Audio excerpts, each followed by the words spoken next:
My name's Angelo, and welcome to We Want Picks. I'm going to break down the entire UFC San Antonio fight card, giving you my DraftKings picks, predictions, and plays. And this is a tricky card. There are more live underdogs on this card than I can remember, and a lot of very interesting pricing. This is going to be a tricky week for fantasy. So why don't you head on over to WeWantPicks.com.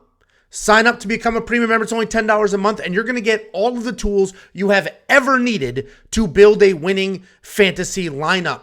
First of all, you're going to get our full slate of fantasy plays and rankings. You're going to give a cash core rankings. We're going to give you the GPP core rankings, the live dogs. We're going to give you leverage plays and fades. We also have a full-blown cheat sheet, which is going to give you scoring projections, ownership projections, and leverage. And leverage is a proprietary calculation that takes the salary, points projection, works that all together, ownership projections, and then tells you who's not going to be very owned but will score really, really well. And you can take all that information, head on over to the optimizer, and the optimizer is going to build lineups for you. It can build 150 lineups for you to help you find those spots, enter those big-time tournaments, and try to make that money. Here's my suggestion. First, become a premium member. It's $10 a month. Just go to WeWantPicks.com, click Become a Member. It's a joke.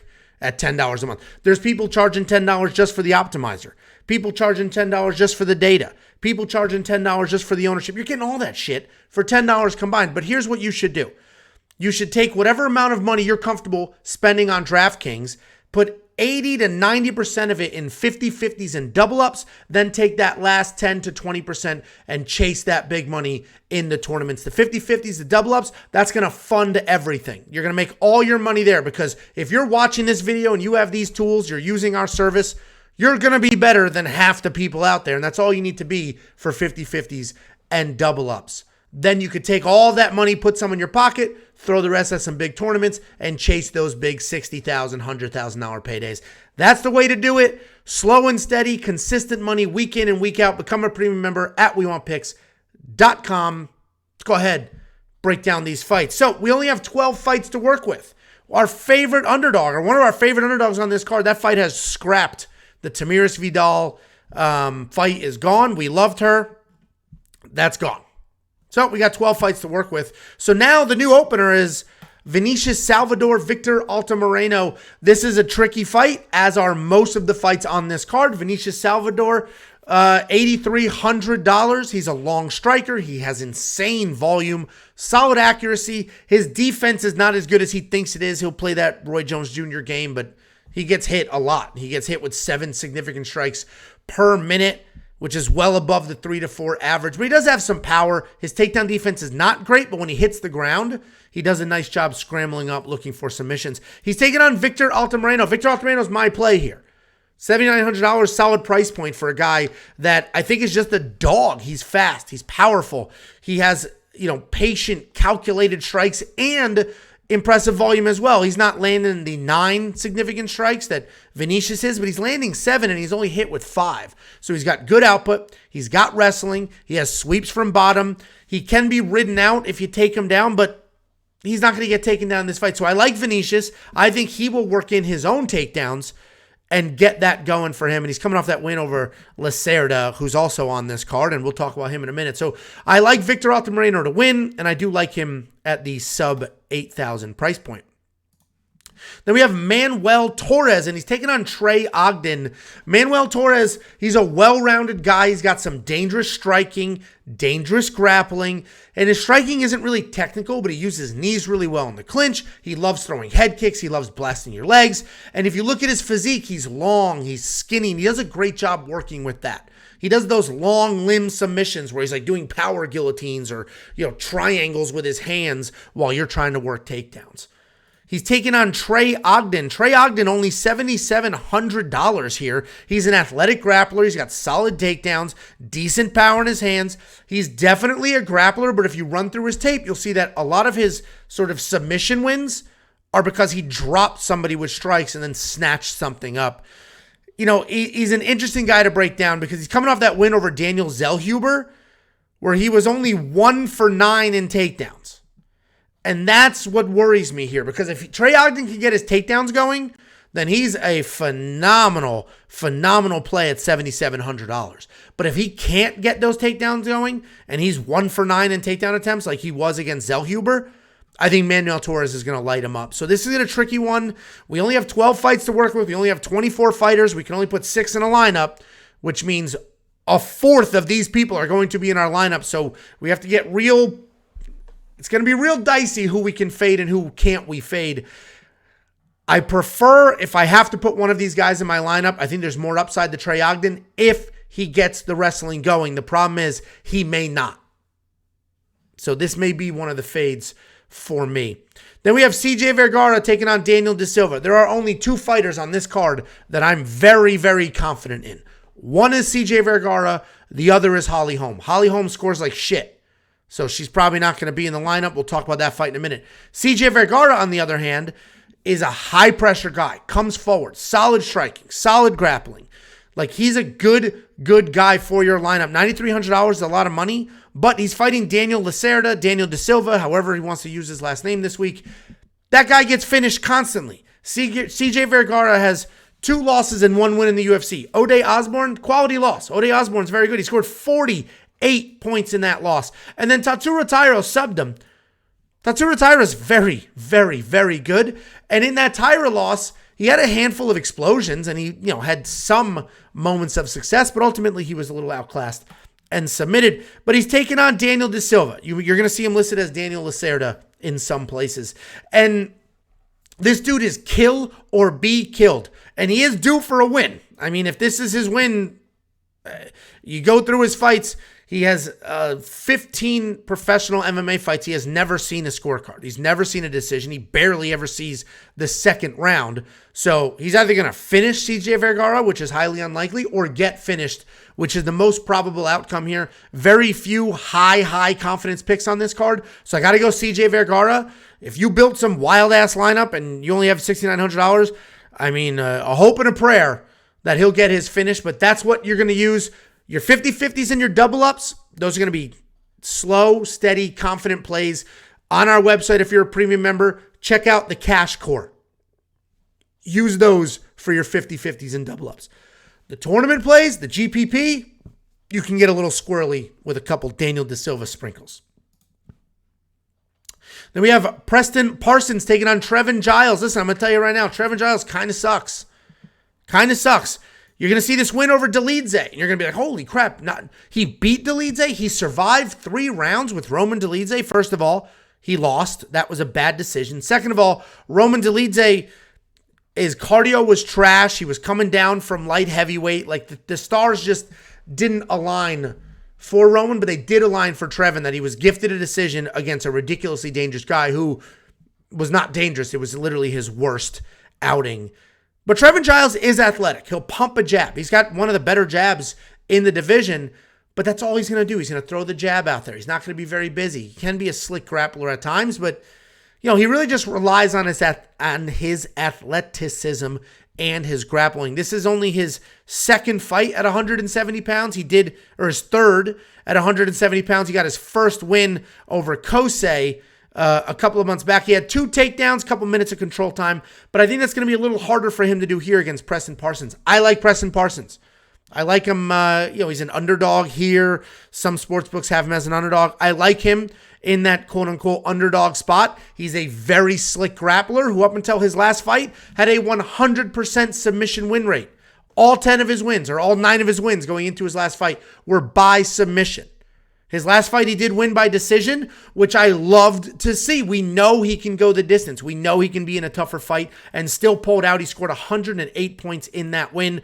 I think he gets it done. I think he's going to score pretty well. Again, in a card where there's not that many confident picks, Preston Parsons is one of my more confident ones. Even though he's an underdog at $8,000, I will probably have him in my lineup. Then we have Steven Peterson taking on Lucas Alexander. Steven Peterson is essentially a tough man. You go watch those old school tough man competitions, that's what you're going to get with Steven Peterson. He's never going to be the better guy in the cage, just raw technique-wise. But he'll almost always be the grittier, the tougher, the dirtier fight in that cage. And he's going to lose to people who can match the toughness or keep up with the toughness. And he's going to beat people who can't, like that bum little sissy boy, Chase Hooper. He broke Chase Hooper. He just kept coming and coming and coming, and Chase Hooper just had nothing to offer for him. He is tough. He can be dangerous because of that pressure. He does have some submission defense, which obviously we saw against Chase Hooper, but he will get out-techniqued. And he's fighting Lucas Alexander, and I think Lucas Alexander is going to out-technique him. I mean, Steven Peterson is tough. He's gritty. He can break a lot of these people, but Lucas Alexander is a powerful striker. He does like to showcase a little too much, which can be a problem, meaning he'll do fancy stuff for the cameras, and that could be a problem against somebody like Steven Peterson because he's just going to keep coming. And if you're trying to be pretty and fancy for the cameras and, oh, look how easy this is for me, someone like Steven Peterson could get in your head because he's not going to get out of there. You're going to blast him and he's going to stay right there. He's not gone. He's still in front of you. And that can mess with sort of these not as mentally strong showcase fighters, which Lucas may be. But Lucas is a powerful striker. He uses kicks really well to manage range. He explodes in the pocket. His grappling is just okay, but it's defensive, and he can use that defensive wrestling to win scrambles. This submission loss to Joe Anderson Brito. Joe Anderson Brito is a buzzsaw. And Lucas Alexander stepped up on short notice, and it was a UFC debut. I think Lucas Alexander can win this fight, and I think $7,500 is a phenomenal price point for somebody as dangerous as him. And as I mentioned, Steven Peterson will never be the more technical fighter in the cage. So right out of the gate, Lucas Alexander is going to be the better fighter. And it's just going to come down to, is Steven Peterson's toughness and grittiness going to break Lucas, or is Lucas going to be able to rise to the occasion? I'm going to roll the dice on Lucas here, $7,500. I like that price point. We got Tucker Lutz taking on Daniel Pineda. Tucker Lutz, one of the biggest favorites on this card. He's a solid striker. He's willing to engage, to set up his power shots well, but he's really got that wrestling background, and that's what he leans on with his pressure, big slam-style takedowns. His wins are dominant, but they're not very exciting, and who cares, right? Dominant win is a dominant win. He does well in those wins, right? 93 points against Aguilar because he had the 3 takedowns. He had the control time. It's not, you'd like to see a little more, but 93 is still solid. And he's coming off that loss to Pat Sabatini, which was expected. He was essentially out-grappled, but wasn't submitted there. And he's fighting Daniel Pineda. Daniel Pineda is a feast or famine guy. There's a handful of these guys on the card that have never seen a judge's scorecard. Daniel Pineda is one of them. 100% finish rate in the wins and the losses. He's a really good wrestler. He's got solid grappling, comes out fast, incredibly dangerous for about 3 minutes. And then he fades big time. He can be finished very quickly after he fades. I do think Tucker Lutz wins this fight. I think he weathers whatever early storm he has coming and then gets the wrestling going, hangs out on top, avoids stuff like that. Daniel Pineda, you're going to see a lot of weird shit going on with his record here. That's because of USADA.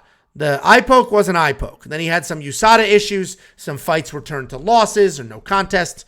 The guy's honestly kind of a mess here. Tucker Lutz should win if you're confident in him. You think he gets the wrestling going. Throw him in your lineup. And at $9,200, he's probably pretty safe, especially because, again, Daniel Pineda gets finished in the losses. This is very similar to the CJ Vergara breakdown. You're going to get him for $9,300. You're going to get Tucker Lutz at $9,200.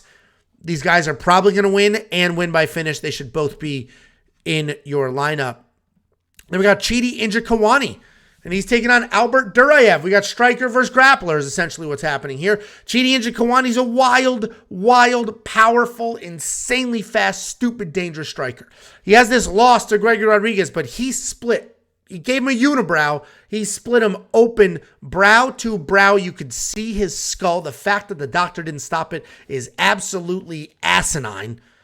And he basically blew his load, blowing out Gregory Rodriguez's face, and then, lost that fight by stoppage in that second round. The reality is Chidi Njokuani is stupid dangerous, stupid tough, insanely powerful, and he has an impressive 75% takedown defense, which he will need in this fight because he's fighting Albert Duraev. Albert Duraev is a wrestler, kind of a boring wrestler at that. He's going to come forward, shoot 1,000,000 takedowns. If he doesn't get it, he's going to go again. If he doesn't get it, he's going to go again. And they're Greco-style, trip, drag down, cage bully takedowns. He's coming up that loss to Joaquin Buckley where I believe it was a doctor's stoppage where he did have some success in the wrestling, but ultimately sort of slowed down, lost that fight. I believe him and Buckley were teammates, so Duraev probably was striking a little more than he planned on just to prove a point to his teammate. This is a hard fight. This is a hard fight because Duraev is very durable. He's not a guy you're just going to come in here, steamroll, and put out.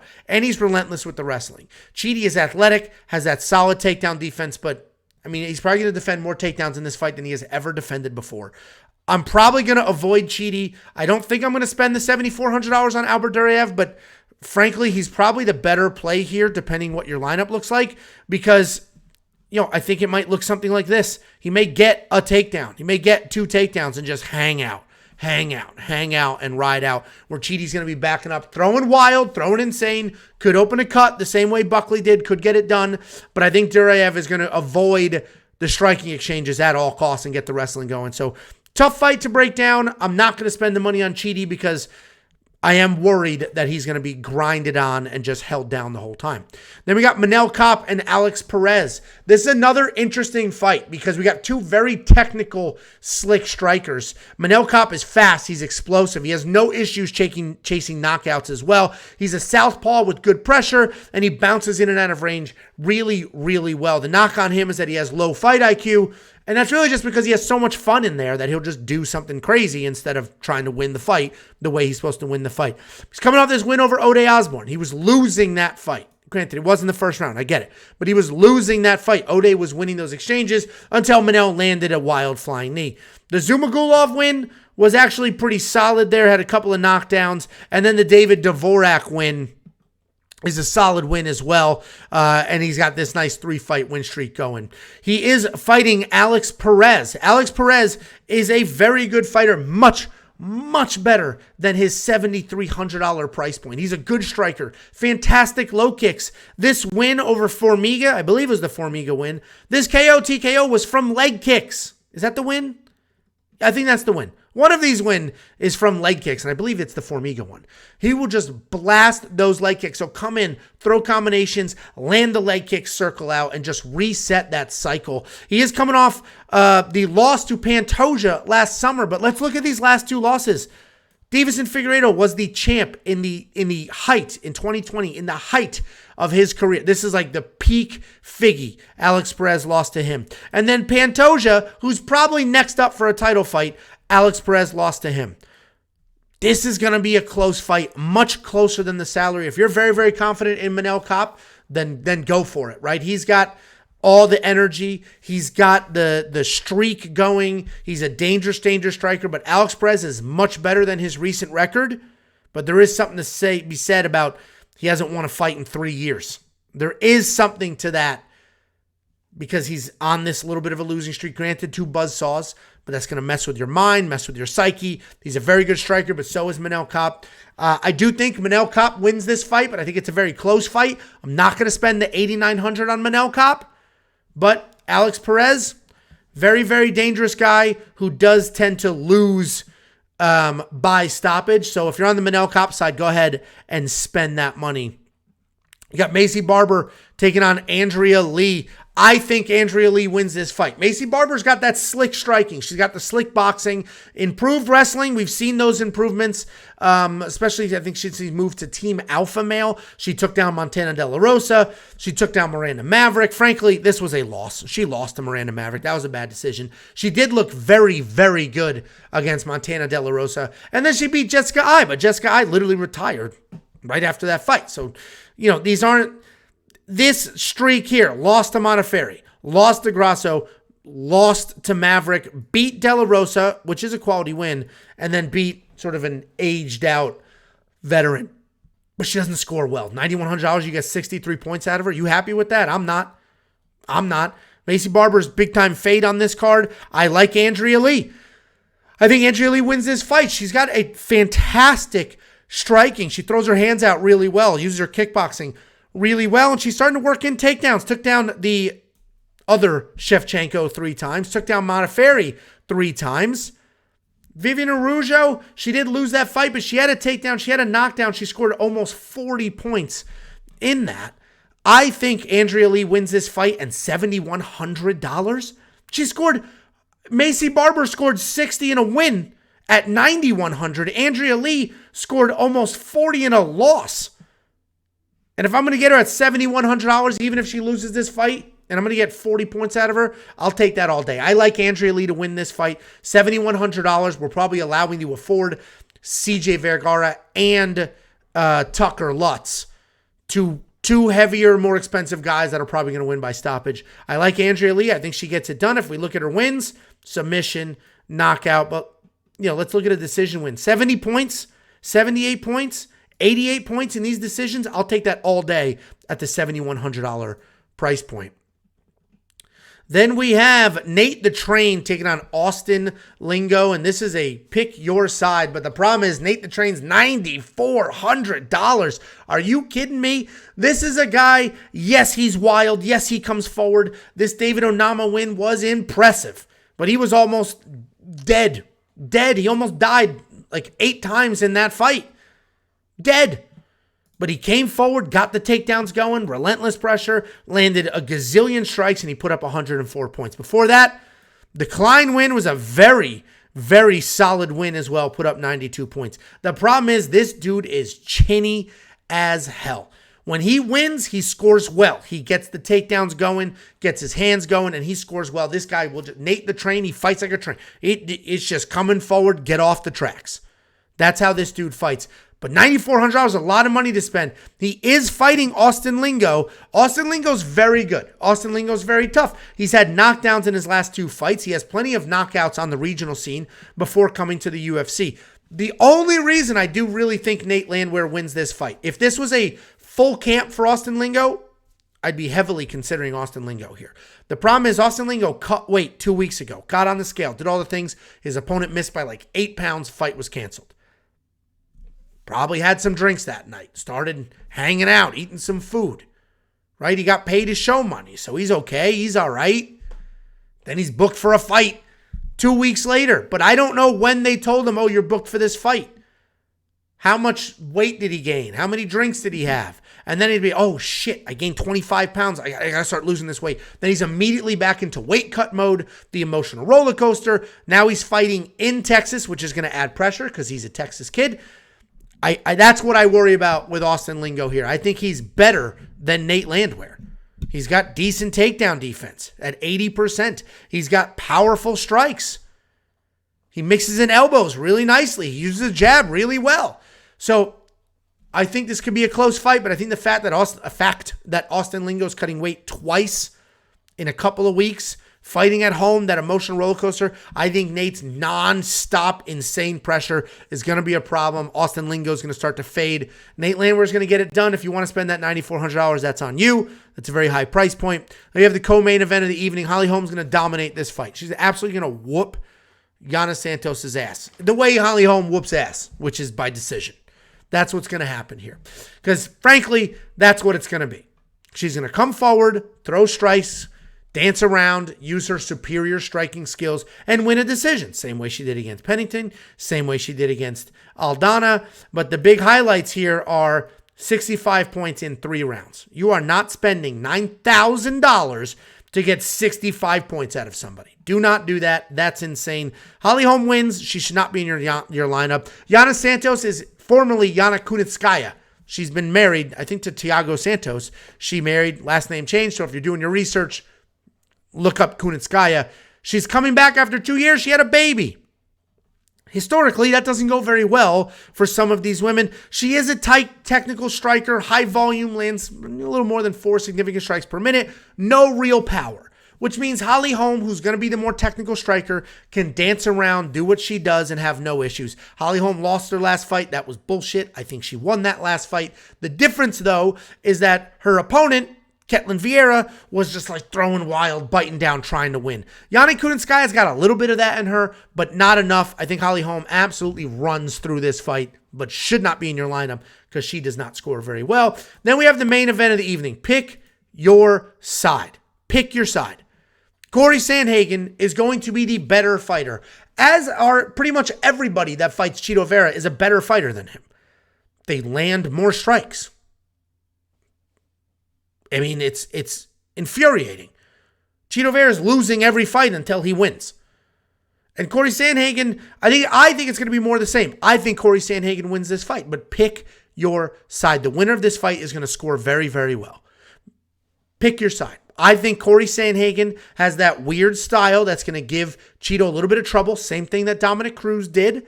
Corey Sandhagen has no power. He's no real danger, no real threat, but he is tough as nails with a chin, and he puts up some very serious volume. 130 strikes in a fight that didn't make it 5 rounds. 172 strikes, 171 strikes. This guy puts up numbers, and Cheeto Vera gets hit a lot. He gets hit a lot. Go to his stats. Check out our stat sheet. If you're a premium member, we got a 38-column spreadsheet breaking down every single fighter, how many strikes they land, how many they get hit with, takedowns, percentages. All of that data is right there for you to work your way across. Cheeto Vera gets absolutely lit up. Absolutely lit up. He has outstruck in every single fight he has ever been in. All the wins. He is outstruck. But he has so much pace. He's skin like leather, so he doesn't cut, and so much power in his hands that everything he throws absolutely blasts his opponents, and they cut, they bleed, they get knocked out. So if you're on the Cheeto Vera side, $7,600 for a dude that's going to score 95, 129, 95, 98, then go for it. If you're on the Corey Sandhagen side, then Cheeto's not going to score shit because it's going to look like Jose Aldo, where he is just out-techniqued and his power doesn't matter. Pick your side. I'm not going to tell you which one to do because God damn it, I've been wrong on Cheeto Vera more than one time. Guys, head on over to WeWantPicks.com. Become a premium member. It's $10. We have had the best DraftKings ownership numbers in the game. There is nobody on this planet. Nobody. Not the giant companies. No roto grinders. Nobody has had better DraftKings ownership projections than us. We build our own numbers. We have a guy behind the scenes, a little stat genius hanging out, Wizard of Oz style. He's the one doing all of those numbers, and he's absolutely crushing it. If you're serious about DraftKings, you're serious about fantasy, $10 a month is the best value you are ever going to get. You're going to get our breakdowns. You're going to get the cheat sheet. You're going to get the optimizer. And you're going to get all the bets and everything else, FanDuel content, all that stuff for only $10 a month. WeWantPicks.com at the top. Click, become a member.